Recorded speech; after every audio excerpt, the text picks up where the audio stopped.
Hello, everyone, and welcome back to the English podcast by Dr. Sweta. Let's continue with Chapter 1 of A Walk to Remember by Nicholas Sparks. So, it's Christmas Eve, and he is still searching. And while he is out looking through the stores, he comes across a strange woman he has never seen before, and she promises to help him find the gift for his daughter. First, though they helped this homeless person, back then they were called bumps, by the way. Then they stopped at an orphanage to see some kids. Then visit a lonely old woman who just wanted some company on Christmas Eve. At this point, the mysterious woman asks Tom Thornton what he wants for Christmas, and he says that he wants his wife back. She brings him to the city fountain and tells him to look in the water and he'll find what he is looking for. When he looks in the water, he sees the face of his little girl and he breaks down and cries right there. While he is sobbing, the mysterious lady runs off and Tom Thornton searches but can't find her anywhere. Eventually, he heads home and lessons from the evening playing in his mind. He walks into his little girl's room and her sleeping figure makes him realize that she is all he has left of his wife. And he starts to cry again because he knows he hasn't been a good enough father to her. The next morning, magically, the music box is underneath the tree, and the angel that's engraved on it looks exactly like the woman he had seen the night before. So it wasn't that bad, really. If truth be told, people cried buckets whenever they saw it. The play sold out every year it was performed, and due to its popularity, Hegbert eventually had to move it from the church to the Buffet Playhouse, which had a lot more seating. By the time I was a senior in high school, the performances ran twice to packed houses, which, considering who actually performed it, was a story in and of itself. You see, Hegbert wanted young people to perform the play, seniors in high school, not the theatre group.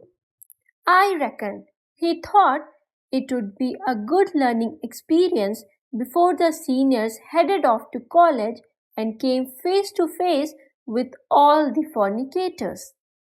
He was that kind of guy, always wanting to save us from temptation.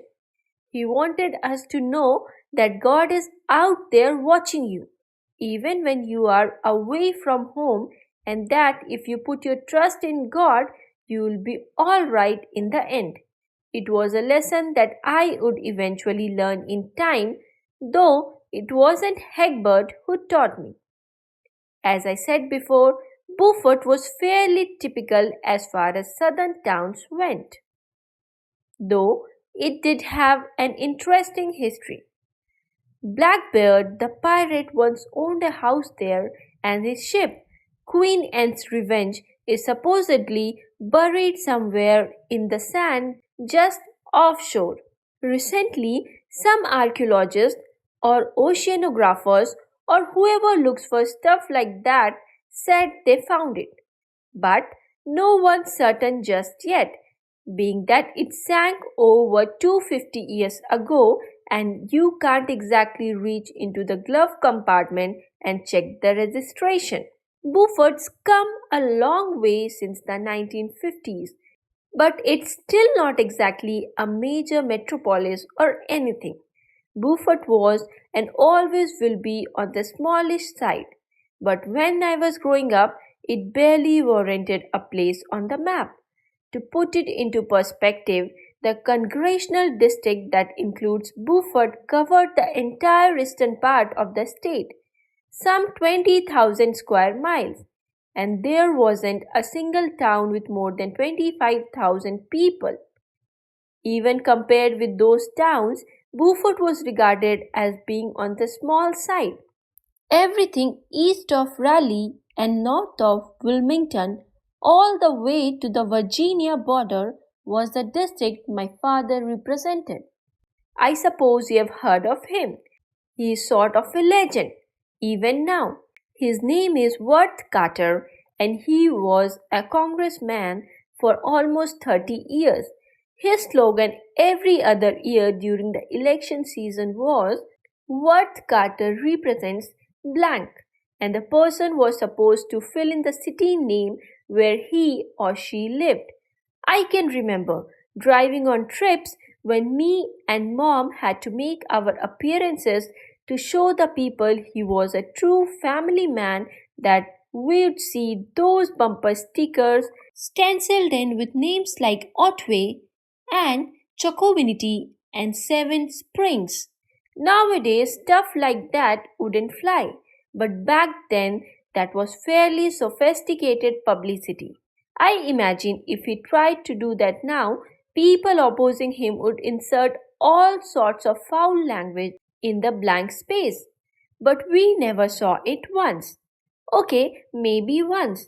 A farmer from Dublin country once wrote the word shit in the blank space, and when my mom saw it, she covered my eyes and said a prayer, asking for forgiveness for the poor ignorant bastard. She didn't say exactly those words, but I got the gist of it. So my father, Mr. Congressman, was a bigwig, and everyone but everyone knew it, including old man Hegbert. Now the two of them didn't get along, not at all, despite the fact that my father went to Hegbert's church whenever he was in town, which to be frank wasn't all that often. Hegbert, in addition to his belief fornicators were destined to clean the urinals in hell, also believed that communism was a sickness that doomed mankind to heathenhood, even though heathenhood wasn't a word. I can't find it in any dictionary. The congregation knew what he meant. They also knew that he was directing his words specifically to my father, who would sit with his eyes closed and pretend not to listen. My father was on one of the house committees that oversaw the Red influence, supposedly infiltrating every aspect of the country, including national defense, higher education, and even tobacco farming. You have to remember that this was during the Cold War, tensions were running high, and we North Carolinians needed something to bring it down to a more personal level.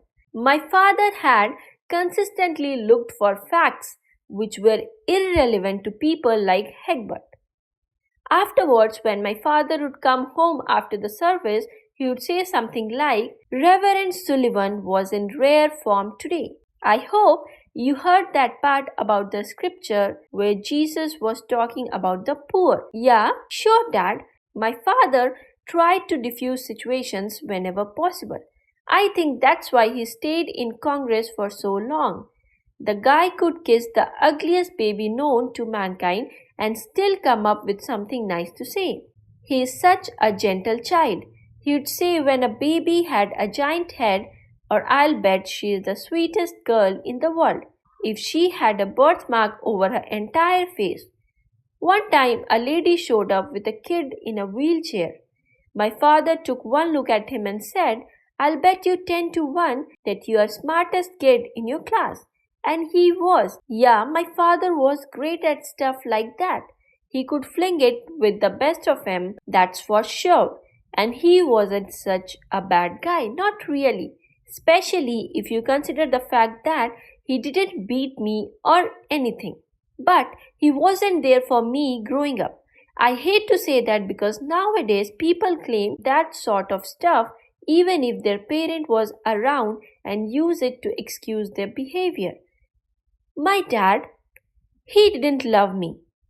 That's why I became a stripper and performed on the Jerry Springer show. I'm not using it to excuse the person I have become. I'm simply saying it as a fact.